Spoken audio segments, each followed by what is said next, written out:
Looks like you just fucked with the wrong family.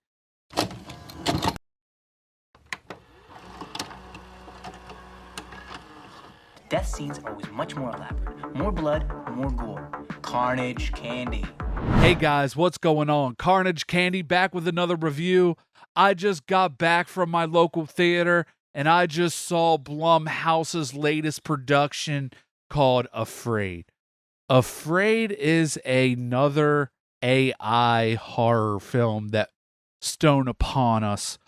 And this one is also from Blumhouse. The one, Megan, this one's kind of like that. Are you afraid of AI yet? Are you guys afraid of AI yet? I'm not afraid of AI. I'm not afraid. I'm not afraid. I'm not afraid. This movie is a AI premise. Like, are you afraid of AI yet? It's about to take over the world type of premise. And it's another Blumhouse production, written and directed by Chris Weitz, starring John Cho from Harold and Kumar. Like, that was cool seeing him. That was a good thing. Also starring Catherine Witherson. I really liked her as the mother role in this movie.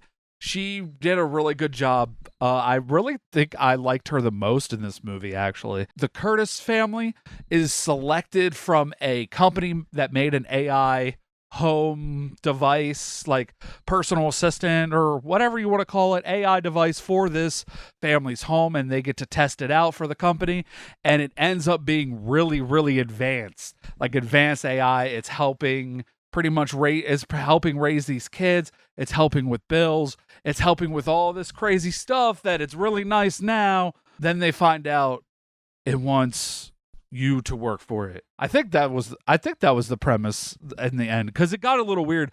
In the first third of the movie, the Curtis family gets this AI. They're having struggles. You see their struggles in the family. They want screen time. Pretty much typical. It was a little bit too bland.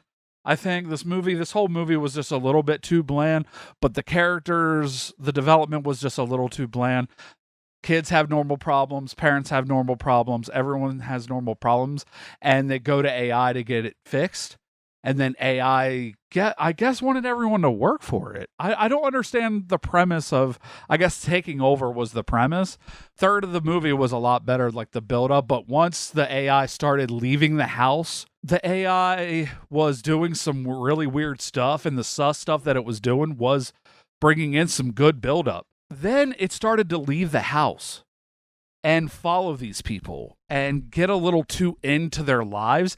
And it's making calls for them too and faking people's voices like Megan did. But this was kind of worse than how Megan was doing it, because it was like just doing it. And you don't really know why, other than it's trying to take over. I really didn't like this movie, man. I liked it at first. The first third, I was like into it. I was like, okay, this is fine. You know, it's not crazy, but this is fine. And then when the AI started killing people, like killing her boyfriend or whatever, because he was a fucking scumbag, which is cool. Good job, AI. Looks like you did a good job there. And starts following them and messing up their lives. And they buy the company, and then you find out all this crazy stuff that the AI is trying to do. And during that part, it wasn't really scary after it started leaving the crib. Like, it was just kind of outrageous. You're just like, okay, this is getting a little too crazy. And it really reminded me of Imaginary. Like, it was literally kind of like Imaginary, but instead of an imaginary monster in this weird world, it's AI. And the AI's name is Aya, which is like AI. Like just an A after AI. Not that original of a name.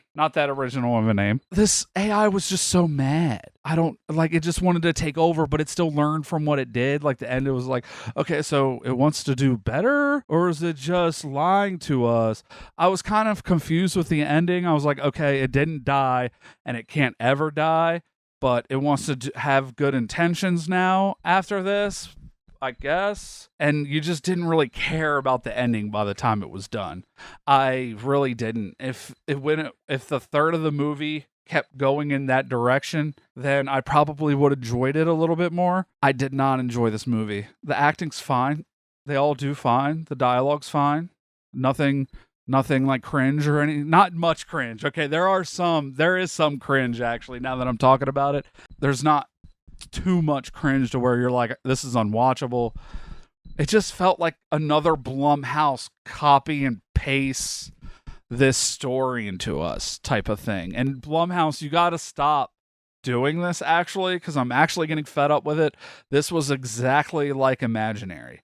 And Imaginary is just like something else, and this is like Megan meets Imaginary, and we're getting a lot of filler stuff. Like if Speak No Evil, I think Speak No Evil is going to be good. It looks really good, but if Speak No Evil is another copy and paste thing, which I don't think it will, but if it doesn't, if I'm not into it, I'm not going to stop watching Blumhouse movies, but I'm not going to be excited about them. I wasn't excited about this because I felt like I knew what it was going to be. It was literal like another cut and paste job by Blumhouse just to get like some quick cash. And I really didn't enjoy it, honestly. The guy that wrote and directed has done really good movies in the past. I don't know why this just didn't hit. I don't know. The first third, I was really into it. Let me know what you guys thought. Did you like it? Did you hate it? Comment down in the section. What's the future of Blumhouse looking like? Like, I'm no longer like excited about these movies, honestly. It's just like with Neon coming in, now there's A24 and Neon. I feel like Blumhouse has to like really do the thing to start bringing me back, like being excited to go back to the theater and watch them, because it's just like copy and paste. Like, we're not even at B movies now. We're at like C and D. Speaking of, this movie's probably a D. Honestly, this movie's a D. This movie I did not like. I liked the beginning. Like, I might give it a D plus, maybe a low C minus, just for it wasn't that bad. You should probably just wait till this is on stream if you're really going to see it. Just wait till it comes out on VOD. I don't like telling people that, but I didn't really want to go to the theater for this one. Like, subscribe, comment. Did you guys like it? I don't know. I hope you did. But if you didn't, you're with me, so we have something to talk about.